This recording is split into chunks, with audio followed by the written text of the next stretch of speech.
Bonjour à tous et bienvenue sur... Quoi? Oui, c'est pas le même cadre que d'habitude, j'espère que tu l'as vu. Si tu l'as vu, abonne-toi à la chaîne. Et puis si tu l'as pas vu, abonne-toi à la chaîne quand même. En fait, tu n'as pas le choix, c'est comme ça. Et d'ailleurs, si tu as aimé ma petite intro, abonne-toi aussi. En fait, toutes les occasions sont bonnes pour s'abonner à la chaîne. Mais sinon, bienvenue sur la chaîne, j'espère que tu vas bien. Et on se retrouve aujourd'hui pour déballer un produit. Alors, tu l'as vu dans la miniature, il s'agit d'un lecteur Blu-ray Sony. Alors, tu vas voir, si tu suis ma chaîne, tu peux te demander déjà pourquoi j'ai racheté un lecteur et pourquoi j'ai racheté un Sony. Écoute, je vais te répondre très vite. C'est bien, en plus ça fait pile la bonne taille, là tu le vois pas, mais comme ça moi je peux accouder dessus tranquillement. Si tu suis la chaîne, tu as vu que récemment j'ai sorti une vidéo console versus lecteur Blu-ray. C'est le sujet de la vidéo, merci de se concentrer. Où je disais clairement que la console faisait largement le taf par rapport à un lecteur entrée de gamme et que ça me suffisait amplement. Sauf que la console, elle doit avoir des petites oreilles et que suite à cette vidéo, elle s'est dit tiens, si je déconnais. Et donc depuis cette vidéo, la console qui lit mes Blu-ray, donc c'est une Xbox Series X, fait que de dégringoler vers le bas. Ça a commencé avec des grésillements au niveau du son. En fait, c'est pas vraiment des grésillements, mais le son se coupe pendant quelques secondes, plein de microsecondes, et en fait ça fait un saccadement, ça grésille, c'est horrible. Et ça le fait, j'ai regardé Le Mans 66, ça me l'a fait mais au moins 10 fois pendant le film, et franchement c'est juste pas possible parce que ça sort du film et puis maintenant c'est nouveau, elle se met à sauter carrément des passages, c'est-à-dire que tu peux perdre 1 minute, 5 minutes pendant que tu regardes un film, donc c'est juste pas possible, je n'en peux plus. Et elle m'a fait un autre truc aussi, je crois, oui, c'est le lecteur qui d'un seul coup a décidé, ça a duré 2 jours, il s'emballait, ça faisait tellement de bruit que ça faisait un bruit de fond. En fait, t'as la tête comme ça après, et c'est pas à cause du film, pas à cause du son du home cinéma. Donc j'ai dit, c'est plus possible, il faut que je rachète un lecteur. Et du coup, la deuxième question, c'est pourquoi j'ai repris un Sony alors que j'avais un Sony UBP X700, donc qui est la version d'en dessous de celui qu'on va déballer aujourd'hui, puisque là on déballe un Sony UBP X800 M2, c'est des titres à rallonge, on peut faire toute une vidéo juste en donnant le titre. Mais pourquoi j'ai repris un Sony? Pour deux raisons. La première, c'est le prix, parce que je l'ai payé, alors lui normalement vaut 350 €, je l'ai payé 300, il y a souvent des promotions, etc. Et que son concurrent le plus proche, c'est le Panasonic UBP ou UHD, je sais plus, 820, qui lui est un minimum à 450 €, et ça fait plusieurs mois que je regarde, et il n'y a pas de prix dessus, et que je commence à ne plus pouvoir, j'en ai marre de ne pas regarder de film parce que ça me sort par les yeux, c'est pas agréable du tout.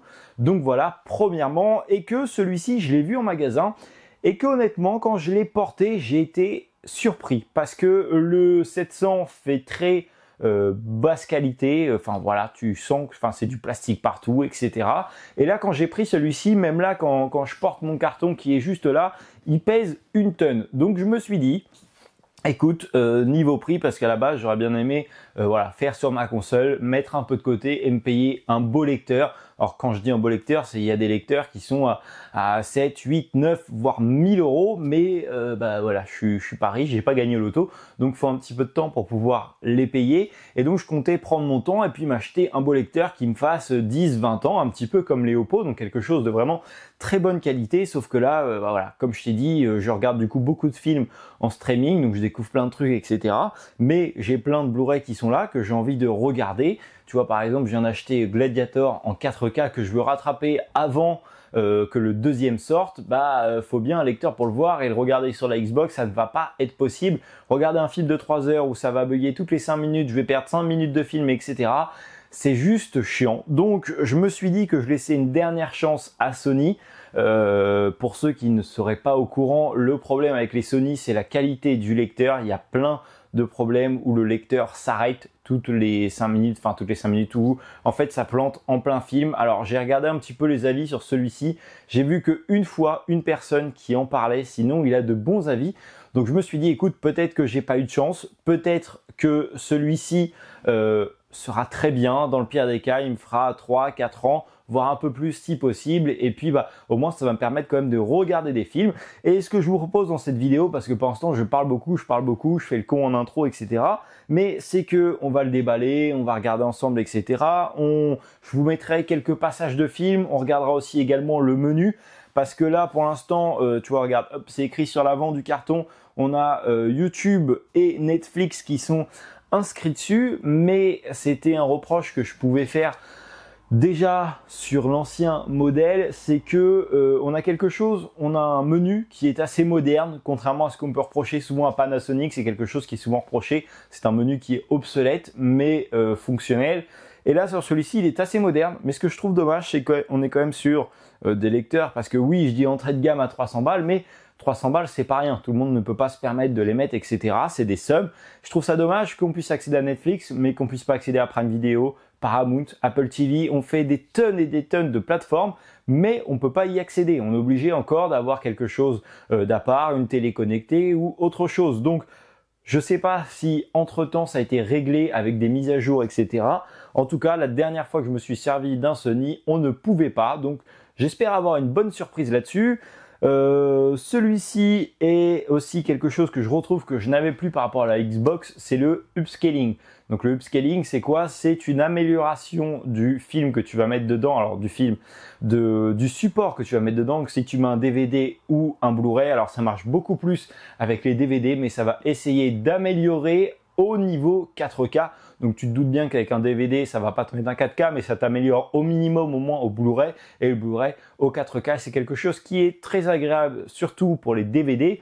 Parce que sur ma Xbox, alors on s'y habitue à force, mais quand j'ai remis le premier DVD dedans, je me suis dit, oula, mais qu'est-ce que c'est que ça? Il y a des grains, il y a du grain partout, l'image est pas belle. Dès que tu es un peu près, c'est flou. Donc ça, j'avoue que je suis très content de le retrouver.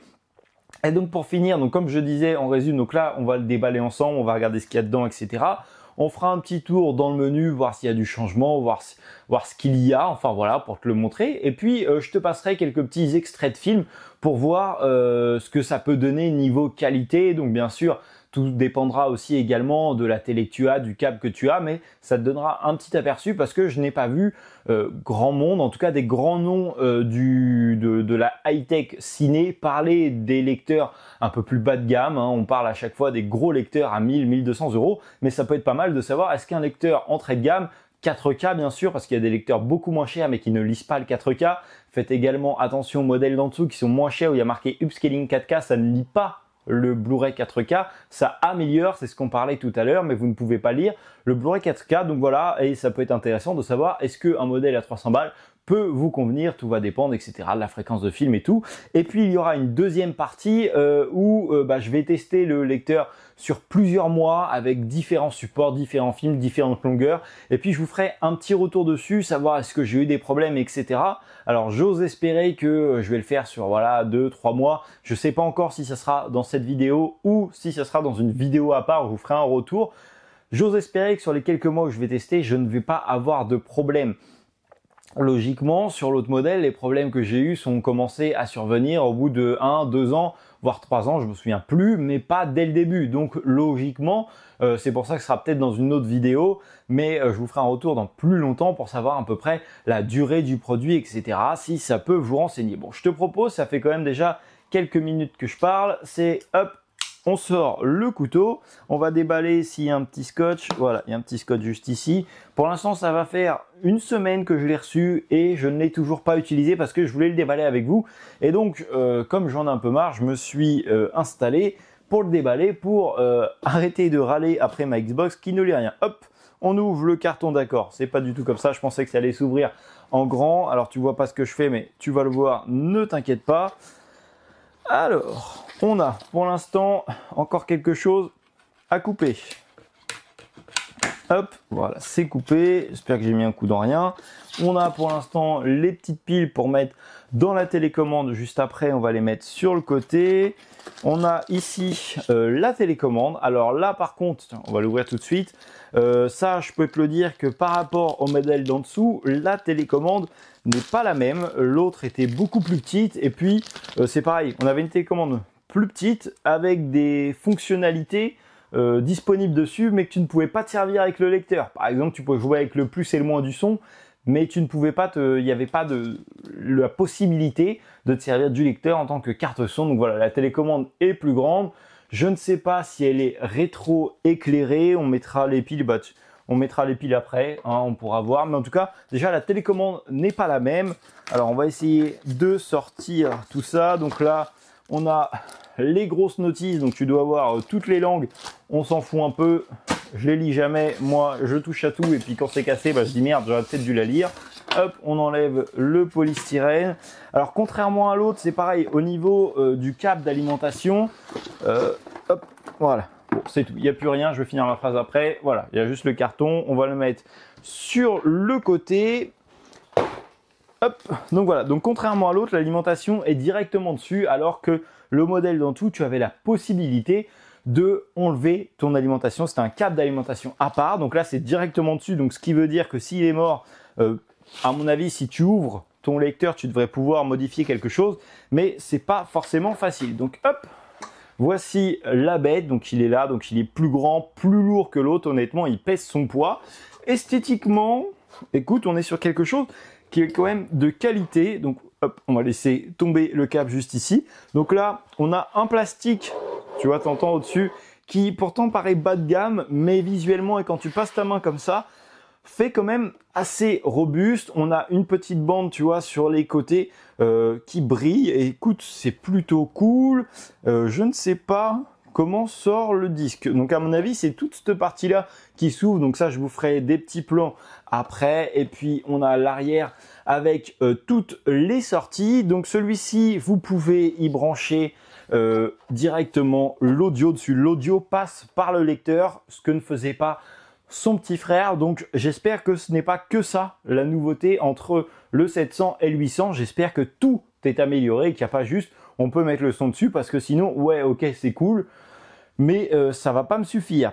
Donc on a dessus, on a une entrée coaxiale, on a une entrée HDMI, une sortie HDMI, on a une possibilité de connecter le lecteur à internet avec un câble fibre, donc avec une sortie RJ45, et c'est tout ce qu'on a en sortie arrière. Bon écoute, on arrive à la fin de la première partie de cette vidéo. On vient juste de le sortir, et pour l'instant, niveau qualité, ça a l'air quand même vachement top. Ce qu'on peut voir par rapport à l'autre lecteur, c'est que on a quand même du poids en plus. Alors avoir du poids, hein, c'est bien beau, mais la qualité a l'air d'être au rendez-vous par rapport à l'autre, qui était du plastique quand même relativement fragile. C'est brillant, ça fait vraiment piètre qualité. Le lecteur pouvait se soulever comme ça avec deux doigts, alors que celui-ci, je vous garantis que juste à deux doigts, hop, il tombe, tu vois. Donc il est quand même vachement lourd. Les matériaux ont l'air de qualité. Alors j'ai également vu des gens qui pensaient que la trappe qui s'ouvre pour sortir les disques juste devant était un peu fragile. Donc ça, bon, je vais le voir en l'attestant. Mais très honnêtement, pour l'instant, écoute, c'est quelque chose qui a l'air de qualité. Sur le papier, on a l'air d'avoir quelque chose de bien. Après, pour l'instant, le papier, bon, on s'en fout, hein. Moi, je connais la réputation de Sony. Tout le monde connaît un petit peu la réputation de Sony, même si, comme je te disais, j'ai vu de très bons avis. Mais j'attends de voir par moi-même. Et moi, ce qui me pose problème, c'est dans la durée, quoi. Je veux pas foutre 300 € tous les 2 ans parce que mon lecteur a décidé de ne plus lire de films. Peut-être que c'est des lecteurs qui sont pas faits pour lire fréquemment des films, mais si tu aimes le cinéma, hein, tu lui mets des films quasiment tous les jours. Donc voilà, et écoute, ce que je te propose, c'est qu'on passe à la suite, où on va naviguer un petit peu dans le menu, regarder un petit peu le lecteur en marche et passer quelques extraits de films. À tout de suite. Et bien ça y est, on se retrouve pour la deuxième partie du test de ce lecteur, donc le Sony UBP 800XM2. Donc il y a toujours le titre à rallonge, ça n'a pas changé en 2 mois. Alors pour toi c'est juste après, mais bon, moi ça va faire déjà maintenant 1 mois et demi, 2 mois que je teste le lecteur, et comme tu peux l'avoir remarqué, t'as vu, on est descendu d'un étage, on a changé de t-shirt parce que on n'est pas complètement crado, un petit peu, mais pas complètement. Donc ça va faire, comme je te viens de te le dire, 1 mois et demi, 2 mois que je teste le lecteur. On va essayer de repartir sur une base un peu plus sérieuse. Et qu'est-ce que j'en pense avec un petit peu de recul? Alors bien sûr, le mieux, ce serait d'avoir un recul de 1 à 2 ans.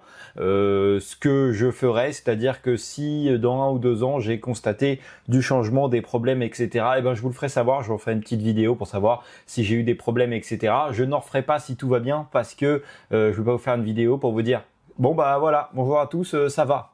Non, il n'y a pas d'intérêt. Donc si j'ai des petits problèmes, je vous le ferai savoir, je vous referai une petite vidéo. Dans la première partie également, mais j'y réfléchis qu'après, c'est mon problème, je parle avant et après je me dis mince, j'aurais pas dû le dire, j'ai parlé que je vous montrerai des extraits vidéo du lecteur, mais après réflexion, je ne le ferai pas parce que en fait, je ne pense pas que ça soit réellement utile étant donné que tout va dépendre de la télé et du câble que j'ai. Bien sûr que le lecteur va avoir un impact sur le visuel 4K, mais je suis pas sûr que tu t'en rendes compte à travers ma caméra. Et puis si ma télé est de bonne ou de mauvaise qualité, ça va tout changer par rapport à chez toi. Et pareil pour mon câble HDMI, donc je n'en vois pas l'intérêt. Mais si ça vous intéresse, si vous voulez voir des extraits vidéo, voir ce que ça donne, vous me le dites en commentaire et s'il y a de la demande, eh ben je referai une vidéo en expliquant quelle est ma télé, quel est mon câble, etc. Comme ça, vous aurez peut-être une petite idée. Mais si ça vous intéresse, vous me laissez un commentaire et ça sera une vidéo à part. Donc bah écoute, ce que j'ai pu constater durant ces 2 mois de test, pour l'instant, je n'ai eu aucun problème. Et tant mieux, j'ai envie de te dire, parce que si j'ai déjà des problèmes au bout de 2 mois, je ne suis pas au bout de mes peines. Donc voilà, aucun problème. J'ai été surpris du menu, puisque je t'avais dit que j'étais pas forcément fan du menu Sony.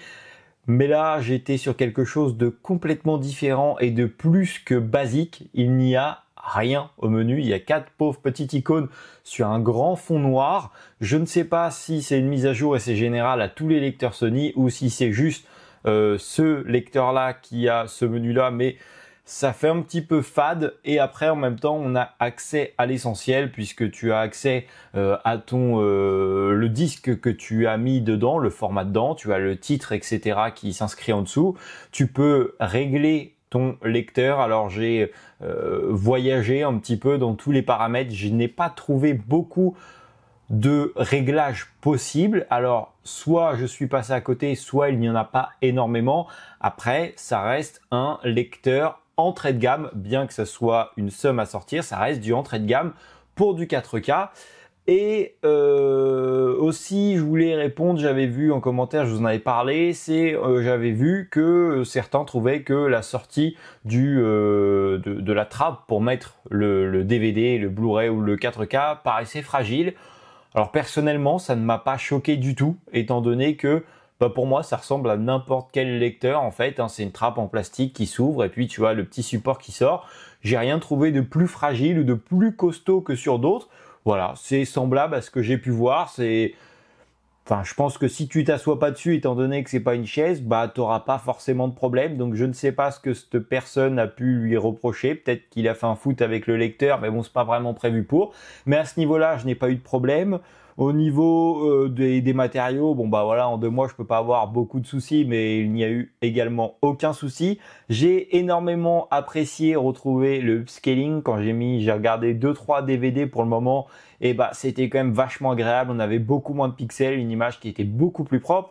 Et voilà, je l'ai testé sur DVD, Blu-ray et 4K. Comme ça, j'ai fait tous les formats, plusieurs fois, plusieurs films. Et j'ai constaté aucun problème de lecture. J'ai pu m'apercevoir que le lecteur a une belle image. Alors après, j'étais pas déçu au niveau de l'image déjà de mon ancien lecteur. Mais là, pareil, on garde une très belle image. Alors, je suis pas un spécialiste et je pourrais pas aller vous comparer les sortes d'images et vous dire celui-ci est mieux, celui-ci est mieux. Je pense que si tu prends un lecteur beaucoup plus cher, tu as forcément une qualité bien meilleure. Tu as des réglages que tu peux avoir, etc. Là, écoutez, moi, l'image me suffit amplement. Petite déception, j'en avais parlé également au niveau des plateformes de streaming. On n'a toujours accès que à Netflix et à YouTube. Pourquoi on ne peut pas accéder aux autres? Alors, soit, encore une fois, je suis complètement passé à côté, mais je n'ai pas vu ça. J'ai essayé de chercher un petit peu sur Internet et on n'a pas l'air de pouvoir mettre les autres plateformes. Je trouve ça un petit peu désolant étant donné que nous sommes en 2024 et qu'il y a 200 plateformes. La trois quarts des gens qui aiment le cinéma en ont, même si tu vois, t'es comme moi, tu collectionnes, j'en ai plein derrière, mais bah ça me permet de découvrir d'autres films, je peux pas tout acheter, de voir les dernières sorties, regarder des séries qui ne sont pas forcément, voilà quoi, me tenir à jour. Et je trouve ça dommage que je ne puisse pas mettre autre chose que Netflix, surtout qu'en plus, moi c'est la seule plateforme, une des seules plateformes que je ne possède pas. Donc petite déception. J'aimerais bien qu'un jour il y ait une mise à jour qui sorte et qu'on puisse mettre d'autres plateformes, parce que au final j'ai un lecteur où je peux lire Netflix, où je peux le lire sur ma télé. Pareil, ma télé a exactement le même problème, et du coup j'ai une clé stick là de chez Amazon où j'ai tout dessus.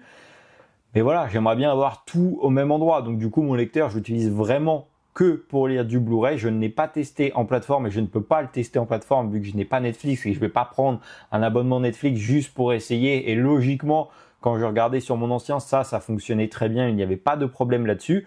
Mais voilà, je trouve ça dommage, même si on est sur un lecteur entrée de gamme, je suis pas sûr que ça leur coûte grand chose en plus de nous laisser accès aux plateformes, aux autres plateformes. Puis je pense que ça satisferait un peu plus de monde d'acheter un lecteur où tu peux tout regarder dessus. Écoute, pour le moment, je trouve que ce lecteur vaut le coup et je ne regrette pas de l'avoir acheté. Alors comme j'ai dit, en 2 mois, heureusement que je ne regrette pas. Je suis curieux de voir ce que ça va donner par la suite. J'espère qu'il va tenir ses promesses entre guillemets. Il a l'air beaucoup plus qualitatif que les autres et donc j'espère qu'il le sera dans le temps.